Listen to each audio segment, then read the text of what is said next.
Holidays-nale, அது நம்ம GT Holidays தான்.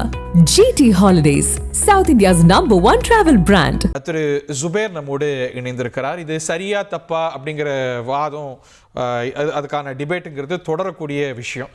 அது எல்லா கட்சிகளுடைய இலவச அறிவிப்புகளுக்கும் பொருந்தும். ஆனால் இது பெரிய தாக்கத்தை ஏற்படுத்தணும் பார்க்க முடியாதா திரு ஜுபேர்? இல்ல, பொதுவா இப்ப தேர்தல் காலங்கள்ல போட்டி போட்டுக்கொண்டு இந்த மாதிரியான வாக்குறுதிகளை கொடுப்பதுங்கிறது இப்போ வாடிக்கையாயிருச்சு.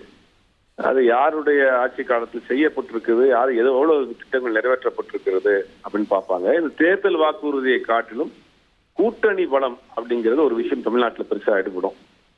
ஆனா இது அவர்களுக்கு ஒரு கவர்ச்சிகரமான திட்டம். தேர்தல் நேரத்தில் பிரச்சாரத்திற்கு பயன்படும். இந்த மாதிரியான 10,000 ரூபாய் கருணைத்துறை பெண்களுக்கான கொடுக்குறோம், மீன்பிடி தடை காலத்துல 12,000 ரூபாய் கொடுக்குறோம், அன்எம்ப்ளாய்டு பீப்புள்ஸ்க்கு மாசம் 2,000 கொடுக்குறோம் அப்படிங்கிறது தேர்தல் காலத்தில் அவங்க பரப்புரைக்கு பயன்படுமே தவிர வாக்குகளா வந்து ரொம்ப இல்ல. எந்த கட்சிகளுக்குமே அது, எல்லா கட்சிகளுக்குமே அது ஒரு பொருந்தும். தமிழ்நாட்டை பொறுத்த வரைக்கும் தமிழ்நாட்டில் இந்த மாதிரியான கவர்ச்சிகரமான வாக்குறுதிகளை நம்ப மாட்டாங்க.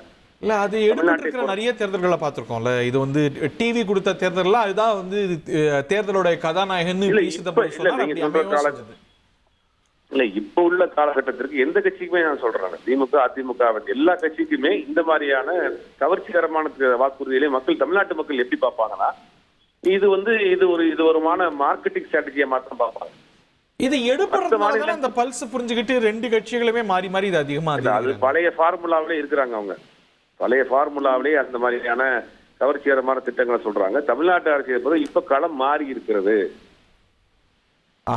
இப்ப யாருக்குமே அந்த யதார்த்த இது இல்லாம களம் மாறி இருக்கு. கண்டிப்பாக இது அவங்களுக்கு தேர்தல் பிரச்சாரத்துக்கு பயன்படும். ஒரு பிஎன்சி அந்த கேட்டகரியில உள்ள ஆட்களுக்கு சில வாக்குகளாக கன்வெர்ட் ஆகிறது கூட அவங்க முயற்சி பண்ணலாம். மற்றபடி பெரிய தாக்கத்தை இந்த மாதிரியான கவர்ச்சிகரமான வாக்குறுதிகள் கை கொடுக்காதுங்கிறது இப்போ உள்ள சூழலா இருக்கு. இல்ல, இன்னைக்கும் 10,000 ரூபாய் பெருந்தொகையா இருக்கக்கூடிய குடும்பங்கள் உண்டு. அவங்களுக்கெல்லாம் அது ஒரு பெரிய இன்சென்டிவா பூஸ்டா இருக்காதா? அதான் சொல்றேன், இது ஒரு பெரிய தொகை கவர்ச்சிகரமான திட்டம் தான். ஆனா வந்து ஆல்ரெடி வந்து இங்க ஒரு ஸ்கீம் இருக்கு, இவங்க வருவாங்களா என்னங்க அப்படிங்கிறது தெரியாது. இவ்வளவு சாத்தியமாங்கிறது யோசிக்கக்கூடிய மாநிலம்.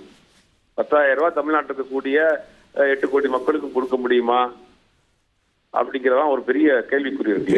எதிர்கட்சிகள் அவங்க பதில் சொல்லலாம், சொல்லுவாங்க. பீகார்ல கொடுத்தாங்கன்னா, பீகார்ல மத்திய அரசினுடைய உதவியோட கொடுத்தாங்க, அதுக்கும் பதில் சொல்லலாம்ல. மத்திய அரசு எங்களுக்கு உதவுங்கிற நம்பிக்கை இருக்கு, இது டபுள் இன்ஜினா இருக்கும் நாங்க வந்தா.